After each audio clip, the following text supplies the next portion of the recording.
All right, Fort Wayne Obedience Radio Club detective trial, Saturday, 27th of December, had a total of 6 hides. My outside space was only here where you see the soccer dots there, along the wall, basically, just the handicap ramp going up. The guardrail was not in play. The first hide was, let me see, right here, a threshold hide, and that was birch and a 10.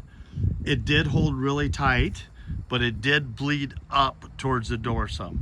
It did channel up towards and go into the double dorsum. So not a single dog missed that hide. Every dog crushed that hide.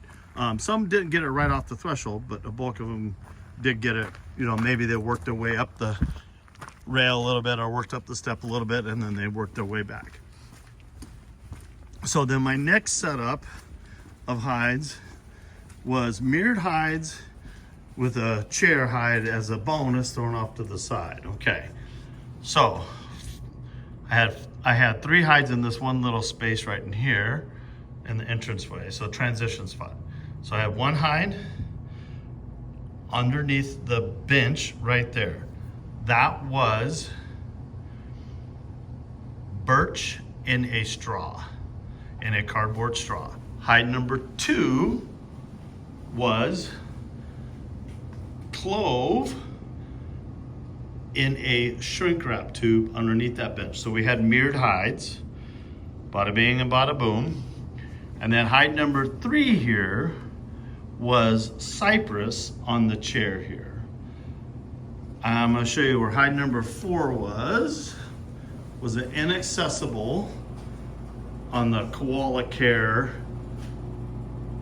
right up in that corner, and that was anise. I chose anise in a cardboard straw there because that was the warm spot within the building, and I wanted to still use anise. All right, so that hide would push in towards the corner and kind of wrap around and stick up underneath the sink area some. It did bleed out a little bit towards the chair, but not so much.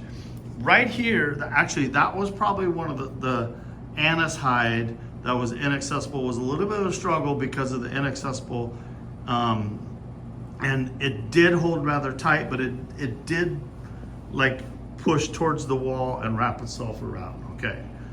Over here, the challenge was the mirrored hides, hide here and hide here, and then the chair, because a lot of dogs wanted to blow past the chair and rush into this big space in here. This space was blank in here. This was all blank. This space was all blank. The stack of chairs got a few people, just because I think of expectations from a handler. Now, right through those brown double doors, that was the threshold hide. Some dogs did alert, and it basically was just, they were just told that it was the same hide from outside, because through those double doors, literally the start line's right there.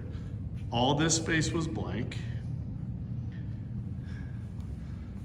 And then right, pay note to the flowers there and the garbage can. The last hide, hide number 6, was an inaccessible elevated that was anise in a slider tin on the shelf behind the brown boxes back there. I'll get a better picture of this shelf here. So up on that shelf, so an elevated inaccessible up there on the shelf. That odor drifted way out this way and was accumulating and rolling off of the edge of right here, wrapping out, and a lot of times sticking with the flowers. The chair hide, from time to time, that hide drifted and kind of followed the center line. You can kind of see a center line in the floor here, followed that and rolled all the way down here and collected a lot. So the kind of became a convergent point from the chair hide and the inaccessible that was in the kitchen storage area. Overall, I think there was 5 queues of 28 or 29 teams. It was very, very fun search to watch. All hides were found. pretty evenly across the board.